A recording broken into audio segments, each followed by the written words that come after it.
أعوذ بالله من الشيطان الرجيم بسم الله الرحمن الرحيم سبحانك لا علم لنا إلا ما علمتنا إنك أنت العليم الحكيم رب اشرح لي صدري ويسر لي أمري واحلل عقدة من لساني يفقهوا قولي ربي زدني علما وارزقني فهما ربي زدني علما وارزقني فهما ربي زدني علما وارزقني فهما Amin. Mari sama-sama kita membuka majlis dan pengajian pada hari ini, pada petang ini, dan kita membaca suratul Fatihah Ummul Kitab bisirul Fatihah. A'udzu billahi minasyaitonir rajim.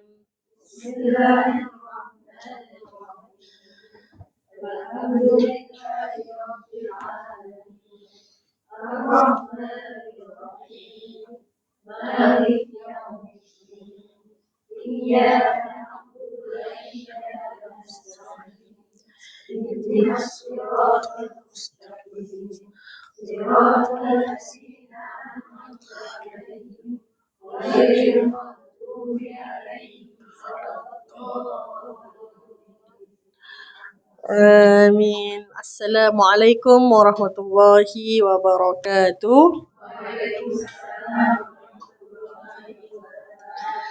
Alhamdulillah, puji syukur kita kepada Allah Subhanahu Wa Taala yang telah sama-sama memberikan kita kenikmatan dan keafiatan pada pagi ini, pada hari ini insya-Allah untuk sama-sama kita hadir ke salah satu majlis, iaitu majlis pengajian kita seperti biasa. Kita akan membicarakan tentang penyucian hati kita, penyucian jiwa kita, iaitu qalbun salim. Walaupun hari ini sebenarnya hari untuk ustaz lah selalunya, tapi tak apa, it's okay. Kita akan teruskan pengajian kita. Jadi minggu depan bukan saya lah, ya. Minggu depan ustaz punya Ustaz Rahman punya giliran, insya-Allah. Okey, kita sudah pun membicarakan tentang bab khauf dan raja. Dalam bahasa Arab kita sebut raja, bukan rojak, bukan raja.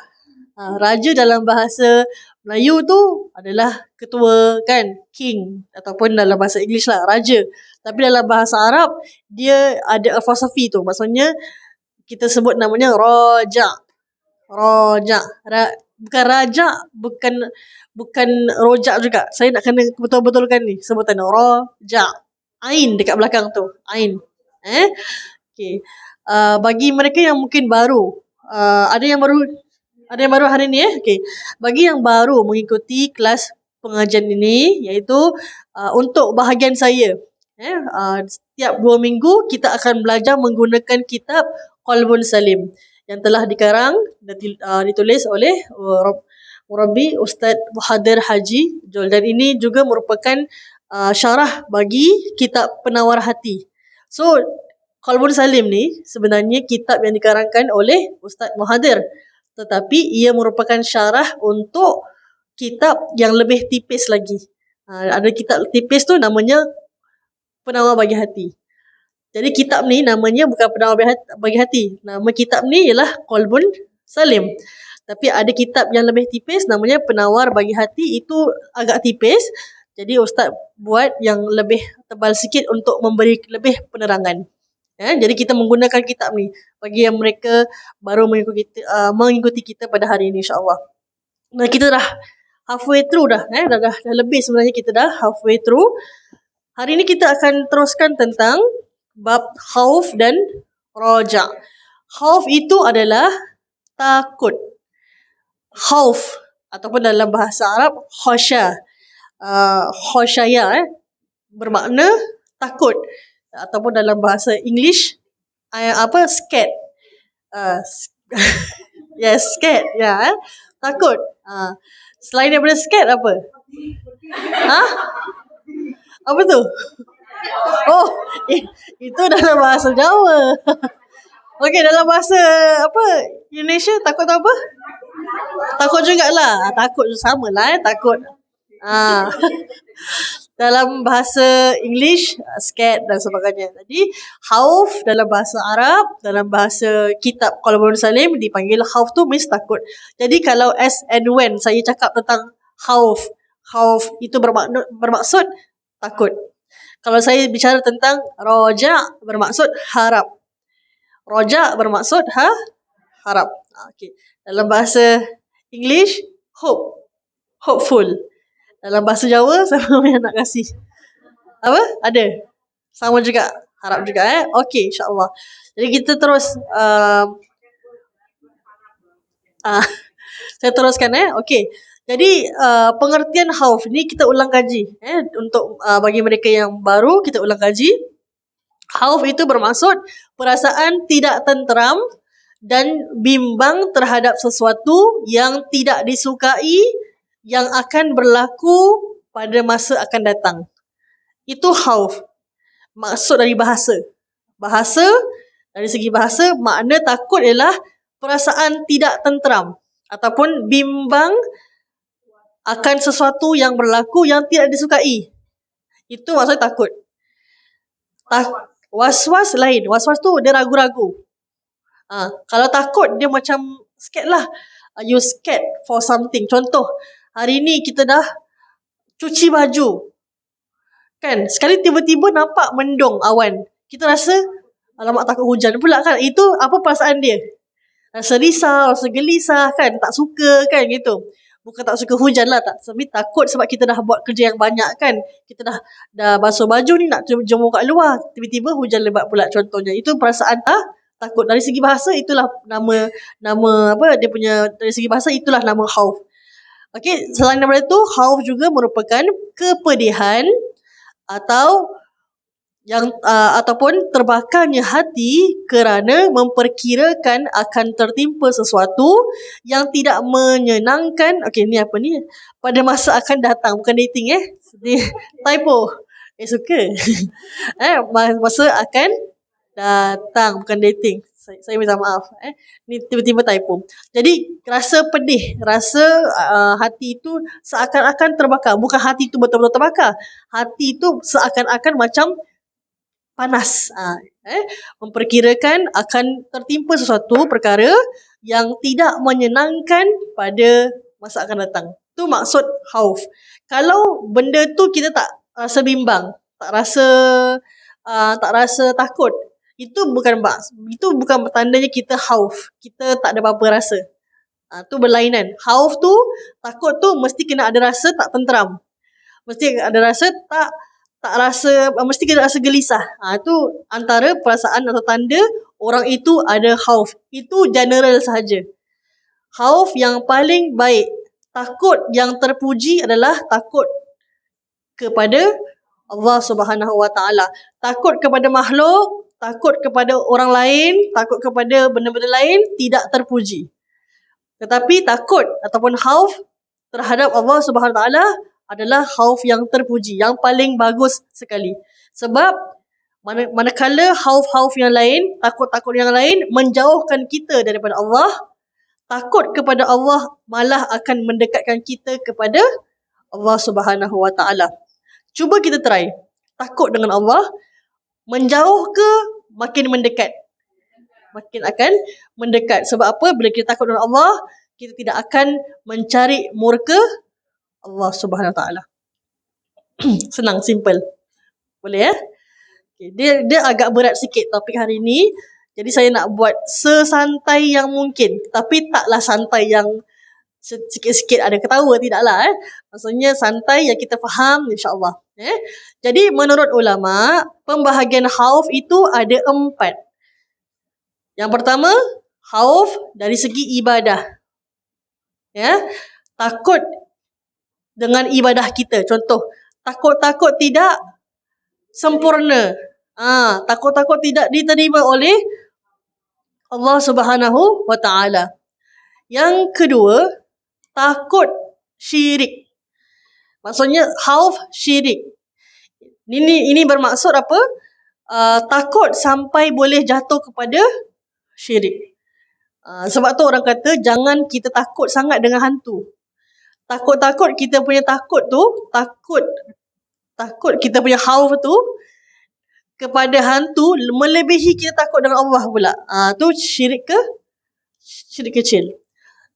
Dan kita takut melakukan perkara yang boleh menjatuhkan pada syirik lah. Jangan kita menyembah selain daripada Allah Subhanahu wa Ta'ala. Dia boleh jadi syirik yang besar ataupun syirik yang kecil. Contohnya kita takut dengan seseorang melebihi takut dengan Allah. Itu syirik sebenarnya. Sebab kita merasakan orang itu ada kuasa atas diri kita. Sedangkan tidak. Ya. InsyaAllah kalau ada masa kita akan elaborate. Yang ketiga, khauf maksiat. Kita takut dengan maksiat. Tak nak buat maksiat. Itu dibenarkan dalam Islam.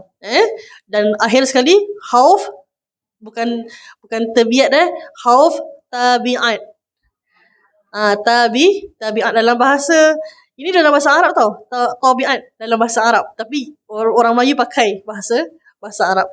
Khauf tabiat dalam bahasa Melayu kita ataupun dalam bahasa Arab. Maksudnya takut yang biasa. Saya takutlah macam ini, saya takutlah macam gitu. Itu takut yang perasaan yang memang semua jadi. Naturally ada. Itu takut. So khauf dalam bahasa dalam arti kata ulama ada 4. Khauf ibadah, khauf syirik, khauf maksiat dan khauf tabiat. Ni very dry. Teori saja tak perlu hafal, tak mengapa. Yang penting kena faham apa maksud khauf. Kalau saya kata, okey ibu, apa maksud khauf? Takut kan? Takut apa? Takut jawapannya takut ke takut nak jawab? Jadi apa maksud roja? Harapan. Okey. Mestilah senang kan? Tadi kan ada slide. Sekarang saya tanya maksud dia pula. Jeng-jeng, takut tak? Khauf tak? Okey. Siapa boleh bilang saya apa maksud khauf? Tadi ada 2 kan? Salah satulah. Siapa nak answer, sila angkat tangan ataupun mungkin just lontarkan saja jawapan itu. Silakan. Okey, bagus lagi.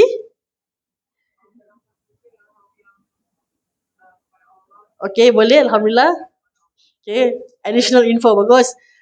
Maksud dia adalah tadi tak tentram. Lagi apa? Tak tentram apa? Ada banyak-banyak. Bukan, itu waswas ragu-ragu lain. Tadi sifat tak tentram akan apa? Akan tertimpanya sesuatu yang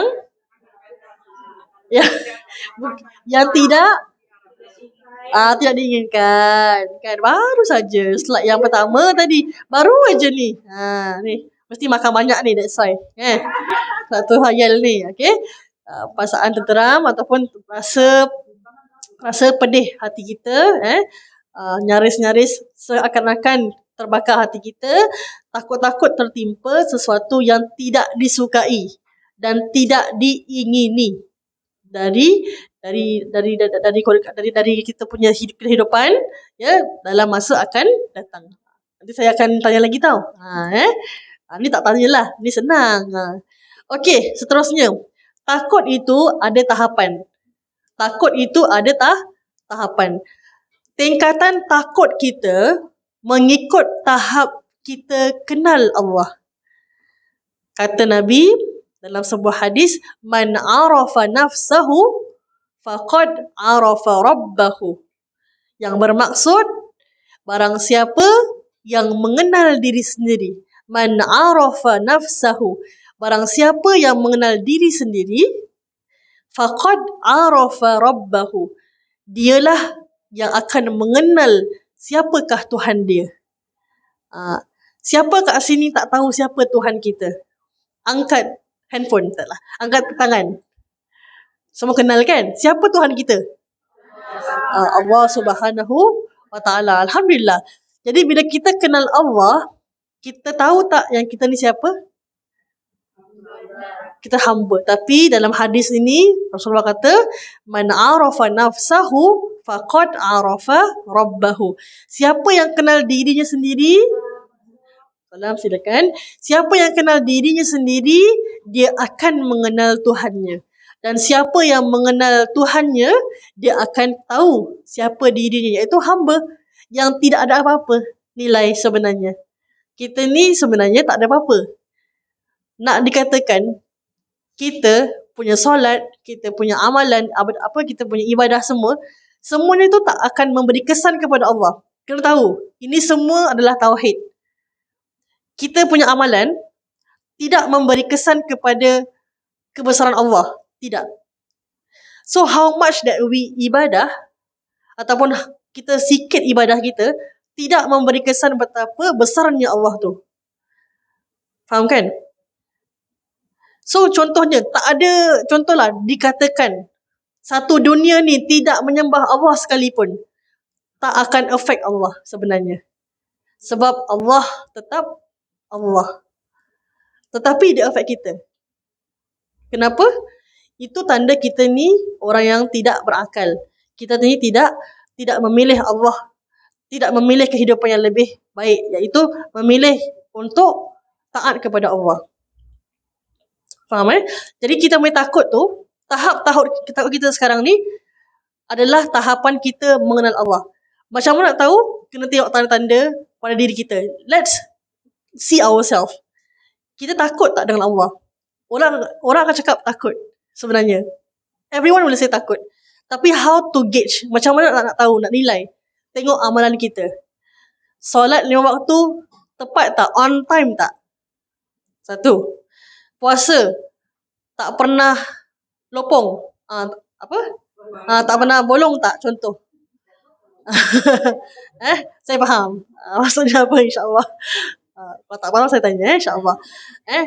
Kalau contohnya kalau kena bayar zakat. Contoh. Bayar tak tiap-tiap tahun zakatnya? Itu dia punya nilai. Kita ni takut dengan Allah ke tidak? Kalau seorang itu dia kata, saya takut dengan Allah, tapi solat tak pernah buat, awak akan ketawakan dia ke tidak? Awak akan senyum tak dengan dia? Tersenyum kan? Sebab tak make sense. Orang yang takut dengan Allah, kalau dia kata dia takut dengan Allah, dia akan buat apa yang Allah suruh. Siapa yang tak solat, kan akan mengundang murka Allah. Kan? So dia jadi tak sesuai gitu. Kata takut dengan Allah tapi tidak melakukan apa yang Allah suruh. Jadi kita punya takut sekarang ni, the level of our takut adalah level kita kenal Allah. Dan siapa yang mengenal Allah Subhanahu Wa Taala, maka akan banyak rasa takutnya terhadap Allah. Kalau kita kenal siapa Allah, kita akan takut dengan Allah much more. Sebab tu hadis Nabi tu betul. Siapa yang mengenal diri sendiri, dia akan kenal Allah. Dan siapa yang kenal Allah, dia akan banyak takut kepada Allah. I think minggu lepas saya kata, kan ada sebuah hadis Nabi yang mengatakan, kalaulah semua tahu apa yang aku tahu, itu yang Rasulullah kata. If only you know what I know. Ni English lah. If only you know what I know, kalau engkau tahu apa yang aku tahu, nescaya engkau akan banyak menangis dan kurang ketawa. Kata Rasulullah sallallahu alaihi wasallam. Dan pada ketika yang Rasulullah kata tu, semua sahabat nangis. Sebab menandakan memang kat dunia ni banyak menangis. Kita kena banyak menangis. Siapa yang banyak menangis dekat dunia, Allah kata Allah akan kasihkan dia kegembiraan di akhirat. Ada hadis kudusi yang Allah berfirman, tapi ni sebenarnya cerita tentang Nabi Musa AS. Nabi Musa AS diceritakan, Nabi Musa AS bertanya, di manakah aku ingin mencari Tuhanku? Where can I find my God? Jadi Allah kata, carilah aku di antara hamba-hambaku yang hancur hatinya. Macam mana tu? Maksudnya carilah aku sebab aku akan bersama dengan hamba-hamba yang hancur hatinya. Siapa yang menangis, siapa yang hancur hatinya sebab menahan ujian dan dugaan yang Allah bagi, Allah bersama dengan dia. Siapa yang banyak menangis di dunia, Allah akan kasih dia ketawa banyak dekat akhirat. Siapa yang banyak ketawa kat dunia, banyak menangis di akhirat. Maksudnya ketawa yang bukan sekarang ni boleh ketawa lah. Ketawa yang macam mana? Ketawa yang tak ingat dunia gitu. Kira banyak happy-happy. Bila kita banyak happy tapi kurang menangis, itu yang Allah kata dekat akhirat dia akan banyak menangis. Kata Rasulullah SAW, aku lebih takut kepada Allah daripada kamu. Rasulullah lebih banyak takut daripada semua sahabat. Ya? Itu nasihat dia sebenarnya. Nasihat daripada Rasulullah sallallahu alaihi wasallam. Kita lihat ni. Kita lihat gambar orang ni. Kita lihat. Bersungguh-sungguh dia berdoa kepada Allah, kan, meminta keampunan kepada Allah. Kita pernah tak macam gini? Tak. Pernah tak? Diam je semua. Kita pernah tak macam gini? Pernah kan? Kita akan macam gini. Kita cuma akan macam gini kalau kita betul-betul minta dengan Allah. Untuk menangis, untuk kita betul-betul merendahkan diri kita kepada Allah, kita kena cari masa sebenarnya. Tak semua masa yang kita boleh macam gini. Tapi kata Allah, carilah aku di waktu sepertiga malam. Sebab time tu tak ada orang akan kacau kita. Bila kita atas sejadah, kita minta ampun ya Allah, kan, kita zikir je.